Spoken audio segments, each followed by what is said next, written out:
relaxing after a hectic week, flicking through the papers, a kick about with my little man AC. You gonna catch? Yeah. Yeah. These are my Sunday pleasures. During my career, I've cooked thousands of Sunday lunches, and it's my favourite meal of the week to cook and eat. A delicious, extra special family treat made with love. Pinch of salt, please, chef. Skills. And attention to detail. I'm Chef Tom Kerridge, and these are my Sunday lunches.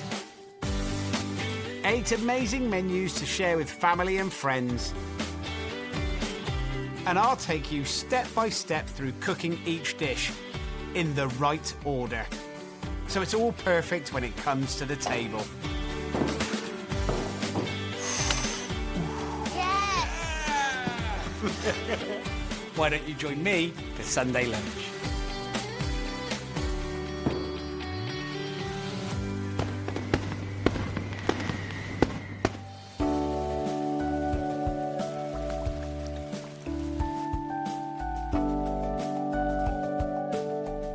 Drizzly, wet, autumn Sunday. What do we fancy for Sunday lunch? For comfort on a plate, you can't beat a traditional roast done my way. Tender pork belly with crackling, of course. And 2 sauces. Roasted apple and cider and punchy Salsa Verde. Alongside, we've Savoy cabbage wedges and my best roasties ever. And for pudding, a melt-in-the-mouth almond sponge tart with my favourite autumn fruit, blackberries. And I'm starting with the pork. So the first thing I'm going to do is rub about a tablespoon's worth of salt into the skin.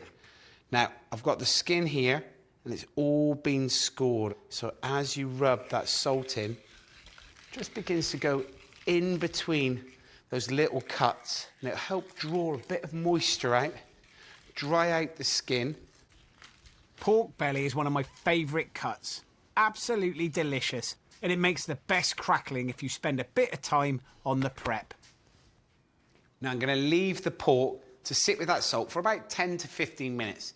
Whilst that's happening, I'm going to get on and make some pastry for my blackberry and almond tart for pudding.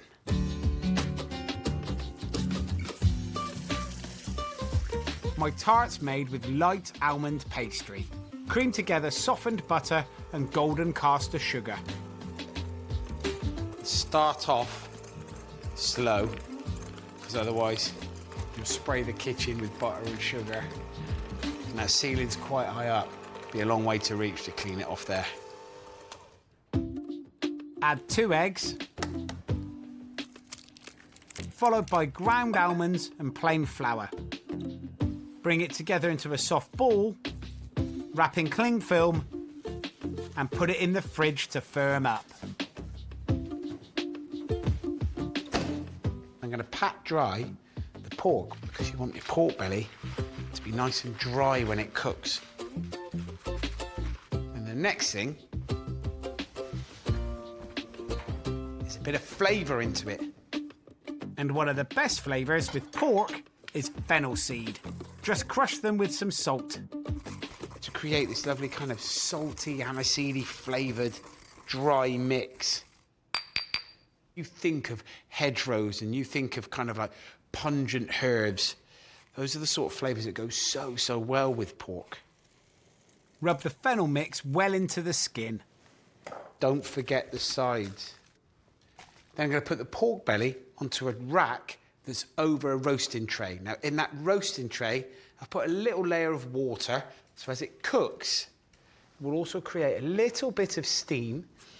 The oven is set at 160 degrees fan, and I'm just going to whack it in there and cook it for around about 2.5 hours.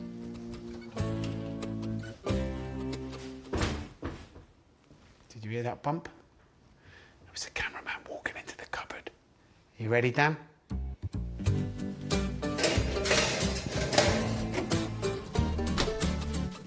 Pork, particularly pork belly, It's always about it being well done, slow cooked, so it's actually quite stress-free. You can take it out of the oven when it's done, and if you leave it in there for another half hour, it really doesn't matter. And that means you can relax while it does its thing. Take a break. Doing a slow roast gives you plenty of time to have a bit of a chill out and a cup of tea, and then enjoy the cooking process of your Sunday lunch. Time to roll out my pastry. It's been sat in the fridge. It's chilled out a little bit, but this recipe is quite soft, okay? So, I'm gonna roll it out between two bits of paper. This way, the pastry won't stick to the work surface or the rolling pin, and you can get it nice and thin. Use the paper to flip the pastry into place on the flan tin, making sure it's pushed tightly into the flutes and edges. Then, back into the fridge for 10 minutes, while I start what I reckon is the most important part of a roast dinner.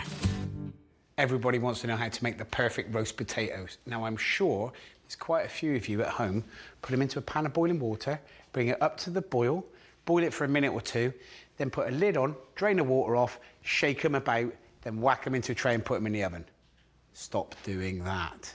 This is the way to make the perfect roast potato.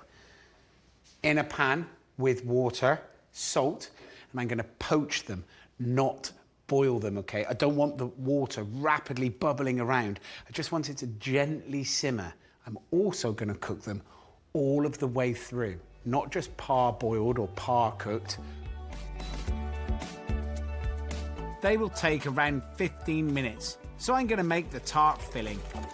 It's called in French a Frangipane, and it's a soft almondy sponge. Cream butter with caster sugar, and add 4 eggs, one at a time. Then add plain flour, ground almonds, almond extract, and lemon zest.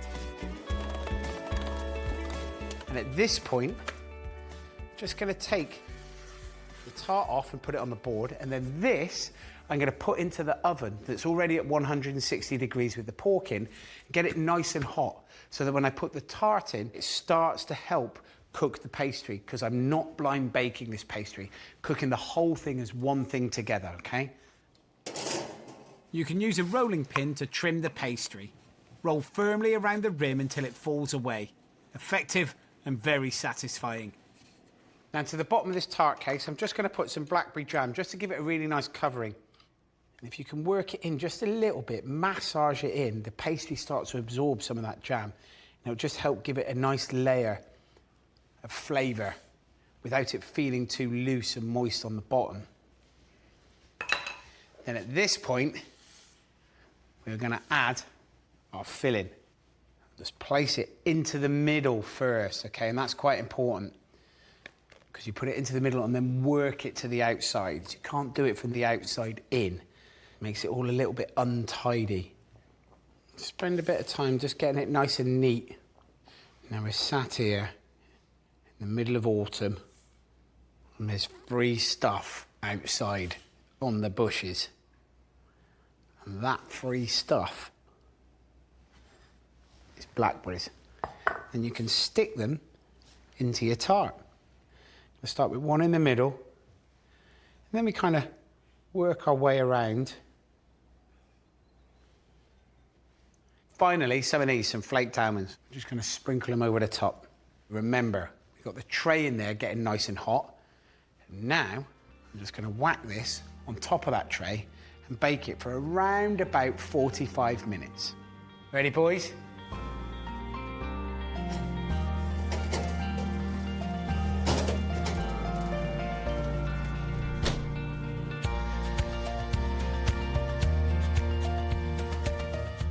Dad, can I just have a hot chocolate?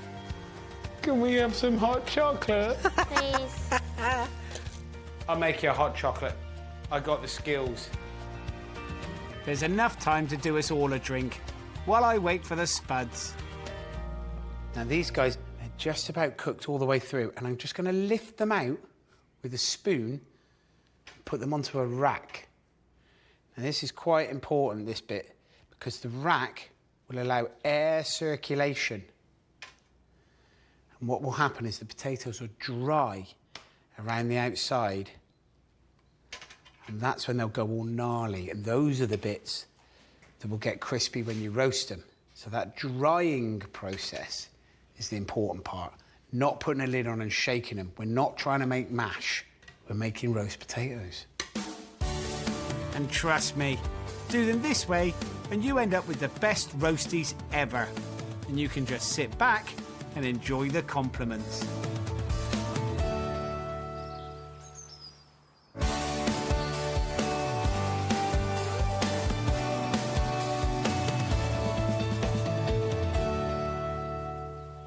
Tart is out and done. Pork, 2.5 hours. Looks and smells amazing. I'm just going to take the pork, put it onto one side, but just for a second, because in the bottom of this pan, look, all of those lovely juices. And they're going to be the base for an amazing apple sauce, made with peeled and sliced Braised apples, shallots and sage, plus half a bottle of cider. And you put the pork back on top. Just going to turn the oven up, and we're going to stick it back in the oven. 30 more minutes at 200 degrees fan will roast the apples and crisp up the crackly. Come and look at this. That tart is amazing, and it's just about ready to slice.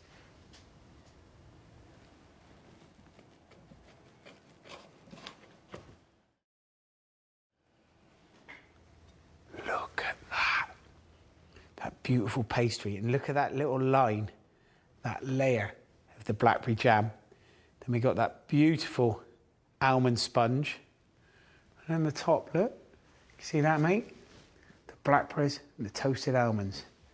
Now, you could dust that with ice and sugar if you wanted to. But I quite like the idea of just serving it with some creme fraiche. But this, for me now, tart's still warm. It's gorgeous. No one's looking. Oh, it's so good. I'm going to have to hide it from me.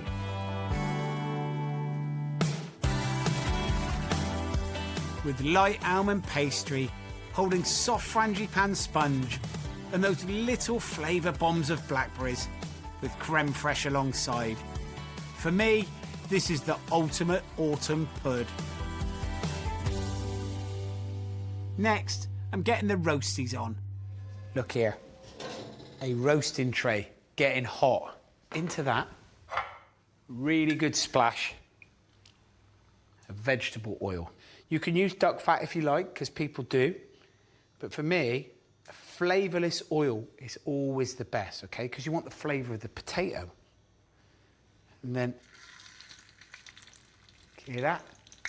Straight away, that means that they're cooking, frying, crisping up. They've got this lovely kind of crust on them. Another little trick as well, is don't pack them in too tightly. Because if you do, that creates steam. Steam will soften the potatoes, and it means you won't get them crispy. Right, whilst they're cooking, I'm going to make some roasted cabbage.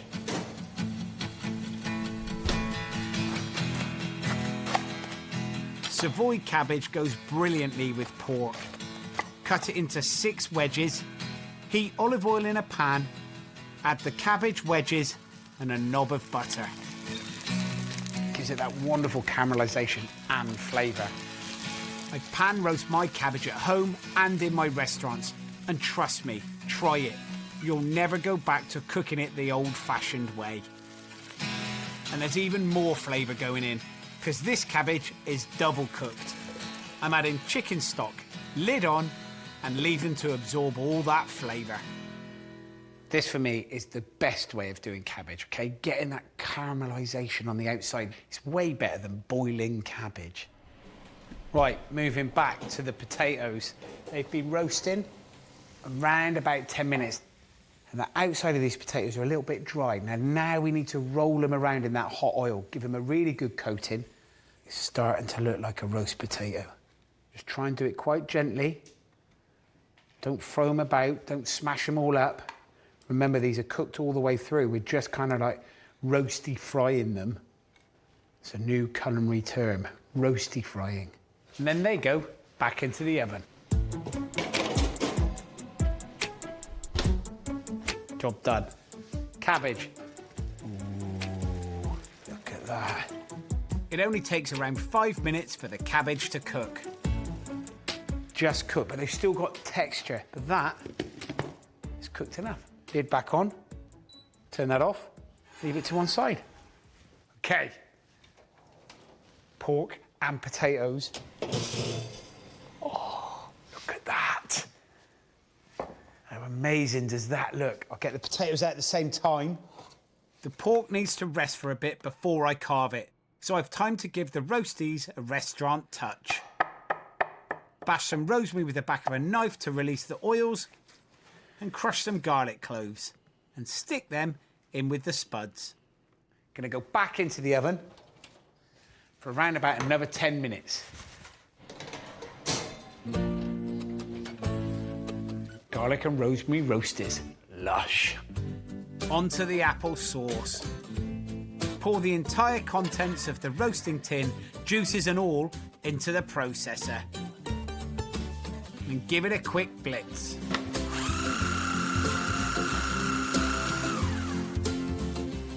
Don't want it too smooth, still a little bit texture, quite crunchy. It's so sweet, it's so delicious. I mean, if you think of applesauce, you have it with pork all the time. But why not do it like this? Roasted applesauce. Try not to make as much mess as me, though. So I know you lot are thinking, where's the gravy? I'm telling you, you don't need it. You've got the sweet, lovely, rich applesauce over there. And I've got a second sauce for you. Oh yes. This punchy and herby delight also goes brilliantly with pork. It's called Salsa Verde, green sauce, okay? And it's got loads of flavour in it. Here I have basil, mint, parsley, and tarragon. Now that's quite important for this actually, because it's big flavour, tastes delicious, but it tastes of aniseed. Now if you remember, we rubbed that pork with a little bit of fennel and salt, and these are the sort of flavours that will tie together. Fennel, tarragon. Just going to take the leaves off. Chop them roughly at first, then finer and finer. To the herbs, I'm adding cornichons, capers, anchovy, Dijon mustard, red wine vinegar, olive oil, and a generous sprinkling of seasoning.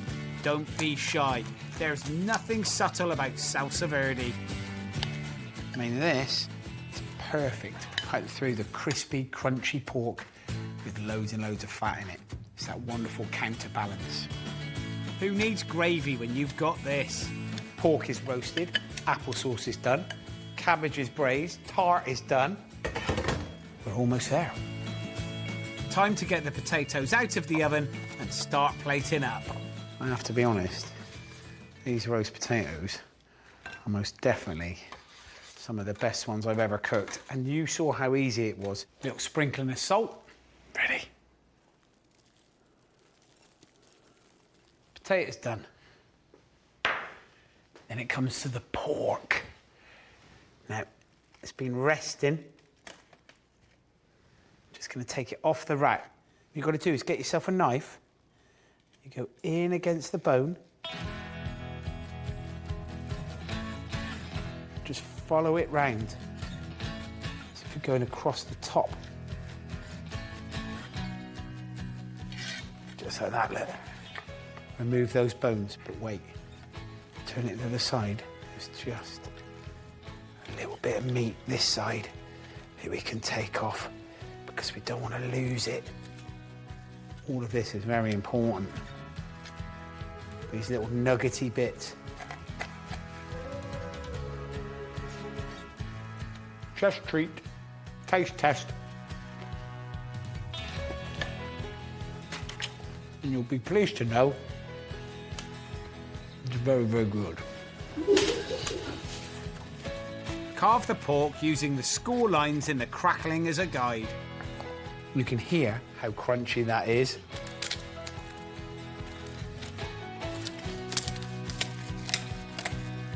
No, last piece will be our little secret.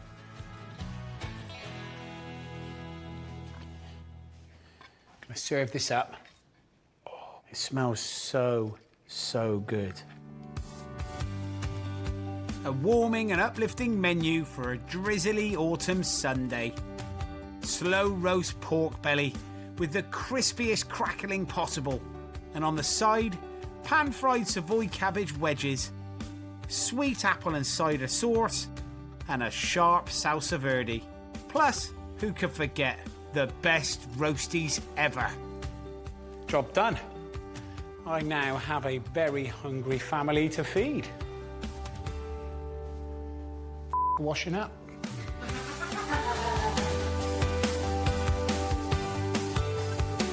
So people get so worried when it comes to the timings, particularly if you're going to do a main course, a garnish and a dessert, of trying to get everything ready for people to sit down at a specific time.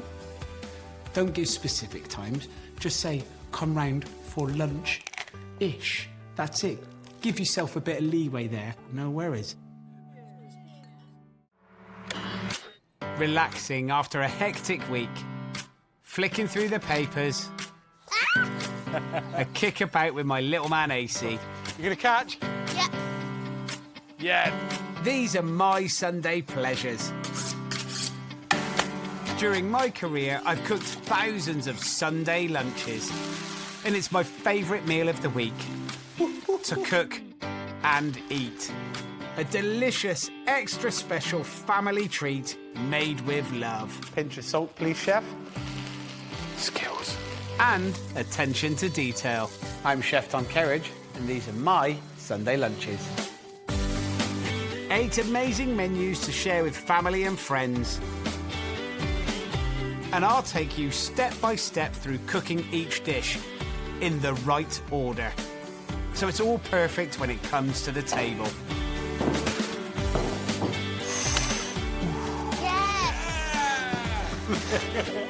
Why don't you join me for Sunday lunch?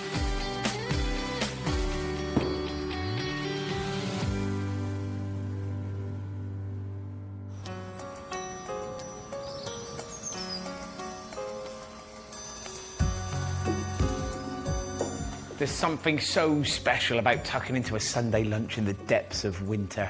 Amazing comfort food, and then stretching out in front of the fire. And this is the perfect Sunday feast for beating wintry weather. A twist on a classic beef stew with herbs and red wine. And creamy mash and garlic greens. It's a warming winner. And we're having my version of the greatest winter pudding of them all. Crumble and proper custard.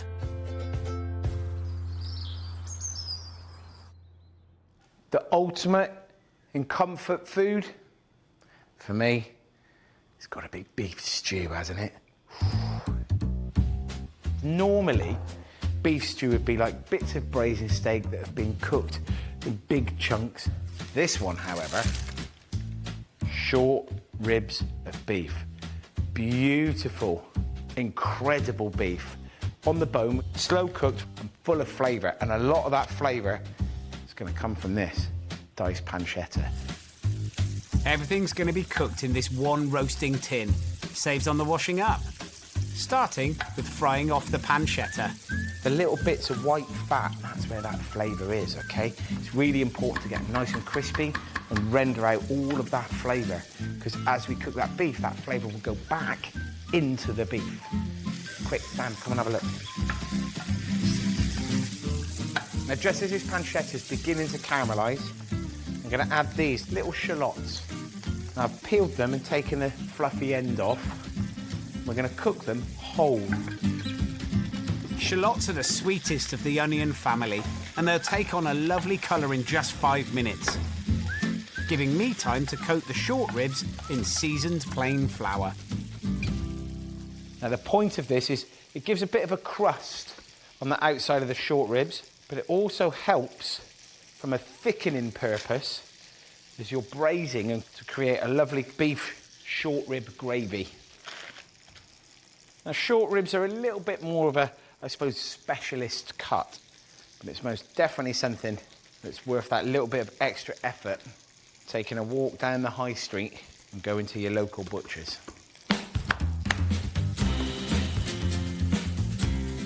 After 5 minutes, the shallots and the bacon come out of the pan.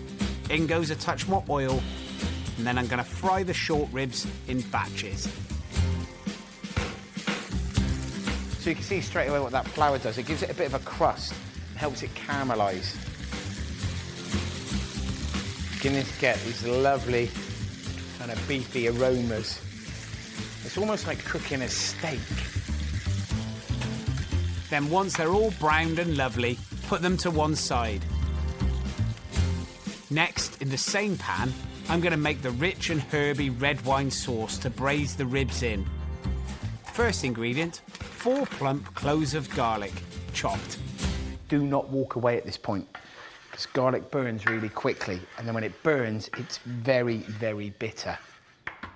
Next, a couple of squirts of tomato puree. You can see it kind of starts sticking together, and that means it's cooking out quite nicely. Then, the flour we used to cover and season the beef, about a tablespoon of that in. And that flour, it's going to thicken. It's going to create this wonderful braising gravy. Now, half a bottle of red wine. And bring the sauce up to the boil, reducing by half. That's what we want. That kind of thick richness. I have got some rosemary and some thyme that have been tied together. A very pretty bow. You don't need to do that. If you don't, you can just put them straight in, it's no worries. And 2 bay leaves. These are fresh, but you can use dried if you like. Give that a little stir around. Next, the shallots and the pancetta go back in the pan. Now, there is an incredible smell coming off this. Fruity, dark, rich, and delicious. Followed by the beef. This is what Sundays are about, and it's going to be cooking away. You can get on with your amazing Sunday life, knowing that something like this is cooking nice and slowly in the oven. What a thing to be looking forward to. Here, I've got some beef stock. I'm just going to pour it over the top. Now, it doesn't need to cover the top of the beef because we're going to put tin foil over it, and that's going to create steam. So as it cooks, it's going to poach and steam, and it will all cook beautifully. It hasn't got to be completely immersed in the stock. You'll be fine. Now I can leave it alone for 2 hours at 150 degrees fan. I know my little man is going to absolutely love this. And is this my goalkeeper? Yeah. Okay, you ready? Yeah. You ready for losing? No.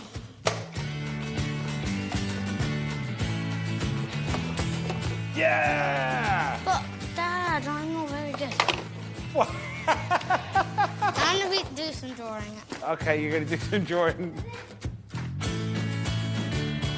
While the beef's doing its thing in the oven, I can get on with my perfect winter pudding.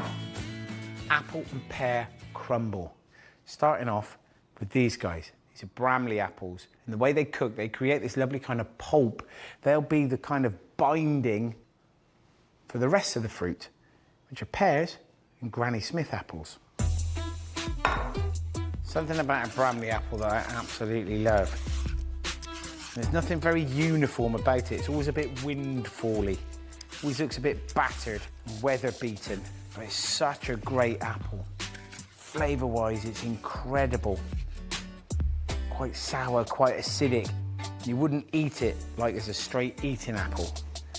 But it's so, so good for puddings. Cut the Bramleys into quarters and take out the cores. Then cut them into 1 centimetre chunks. All about the same size, but they haven't got to be perfect cubes. They can have bits of angles on them, that's no worries. We're going to sprinkle them into a baking tray that I've just given a little brush with some softened butter on. I'm cutting the second apples, the Granny Smiths, and the pears into bigger cubes, as they'll stay chunky and juicy when the crumble's baked. Anyone my age knows a crumble, whether you used to have it at school dinners, whether your mum used to make it. Childhood memory, reenacted with apples and pears. I'm also adding some dried fruit. I've got gorgeous plump raisins and incredible sweet prunes, but use whatever's your favourite. And here, just got a little bit of apple juice, okay? I'm gonna pour that all over our chopped fruit. To finish the filling, sprinkle over some soft brown sugar mixed with a little cinnamon and mixed spice. Real wintry warmers. Now the crumble topping. Into the processor goes caster sugar and flour. The last thing I need for it is butter in that fridge.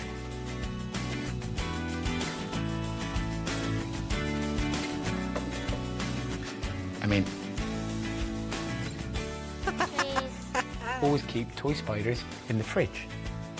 Add the butter to the flour and sugar.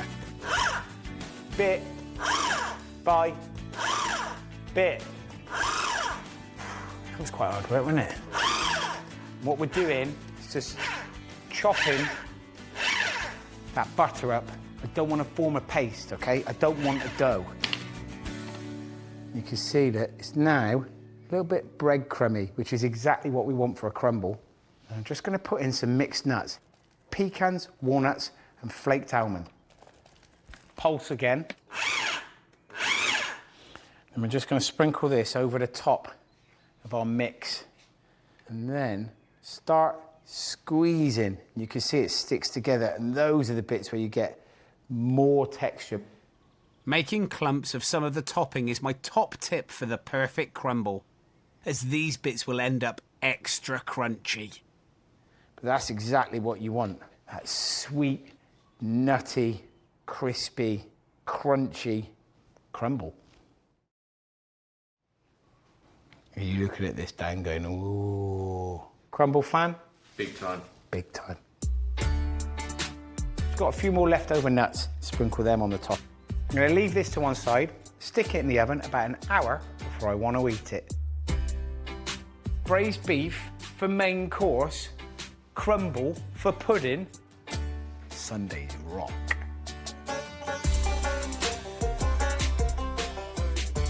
And if you want to make sure every Sunday lunch goes as smoothly as this one, Be prepared.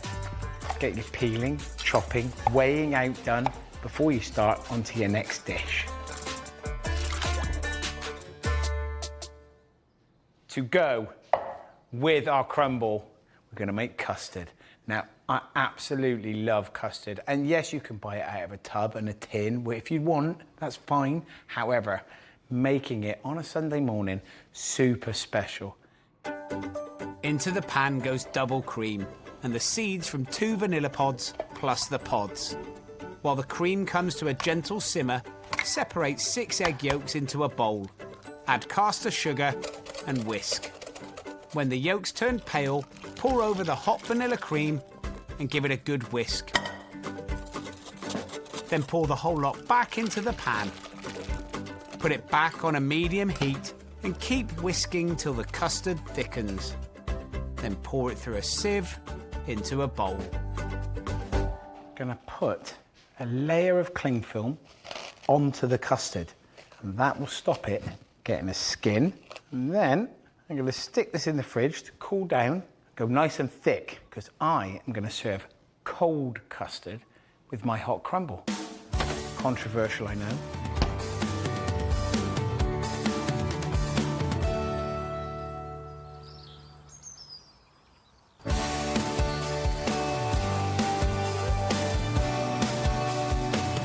So my beef short ribs for lunch are in the oven. After 2 hours, I took them out, turned them over a little bit. I threw in some mushrooms. Sneaky. Shh. And with an hour left till lunchtime, the crumble has gone into the oven too. Now I can get on with making the perfect mash. I love mashed potato as much as the next chef, But I want to make this one really special. I'm going to add some of this celeriac. I'm just going to gently simmer it away until both the potatoes and the celeriac are cooked. Don't worry about it too much. Overcooking them is fine. We're making mash. While the veg for the mash is cooking, it's time to check on the crumble. The Bramley apples have done their thing and broken down to a tart puree that's full of sweet chunks of Granny Smith and pear. And the topping is packed full of crispy bits.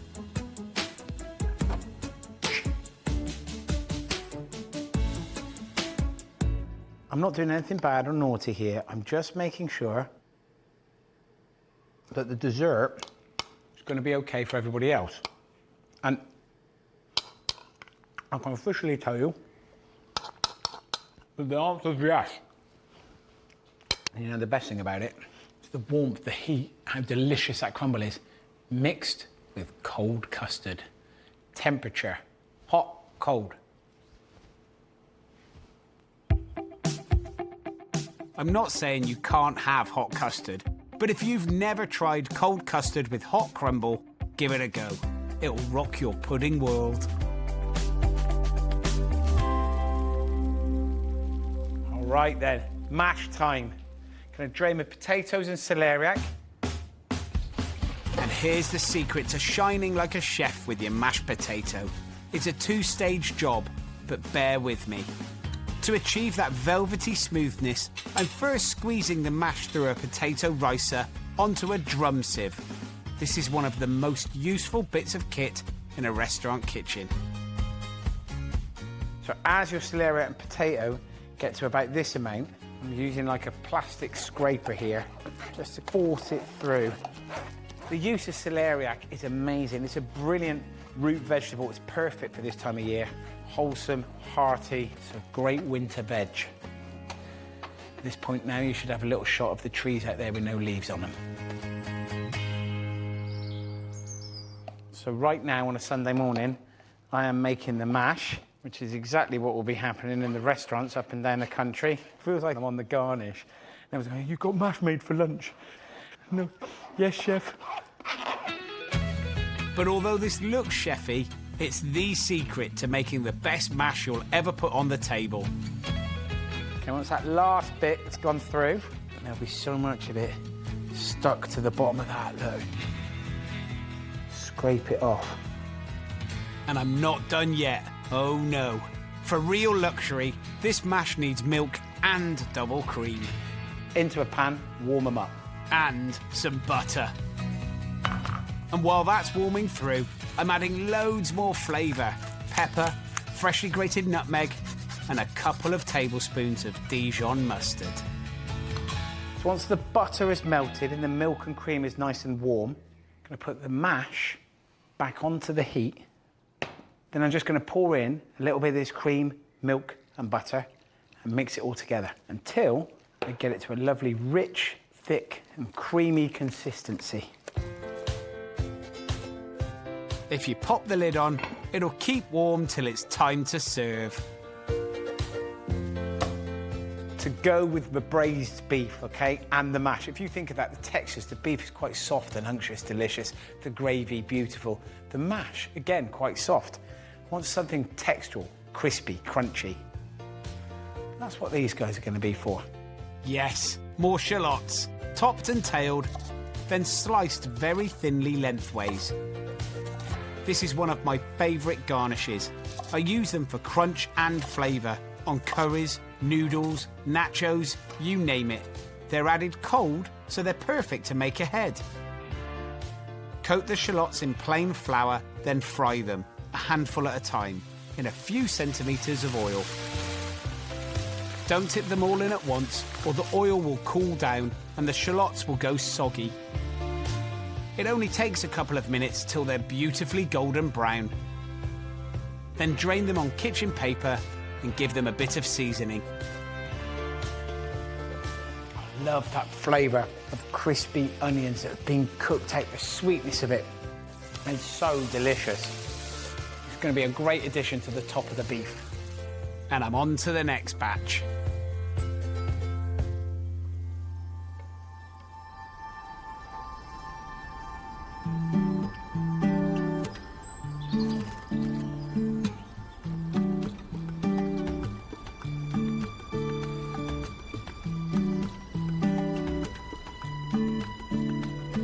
Beef is in the oven, cooked, just sat nice and warm.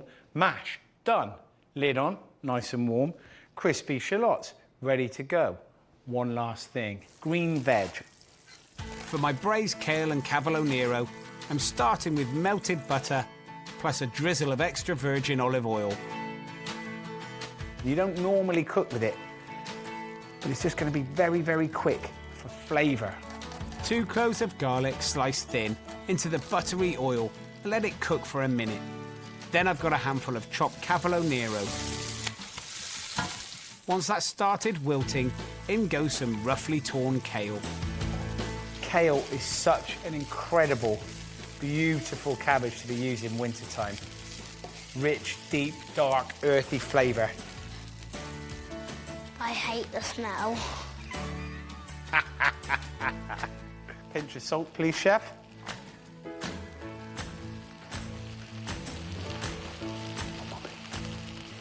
Skills. Give it a good stir. Straight away, the kale and the Cavalo Nero begin cooking down. And at this point, just going to put in a little splash of chicken stock. Turn off the heat. Going to get my beef out now. I'm serving this lunch family style, in big bowls, so everyone can help themselves. First, the dark and delicious beef short rib stew. See how gorgeous and glistening that gravy is? So special, so delicious. Look.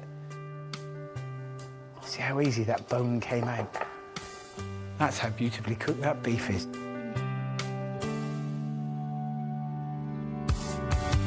And to soak up all that lovely rich gravy, we've got super smooth celeriac and potato mash with garlicky braised kale and Cavalo Nero and crispy shallots. Perfect for a wintry Sunday.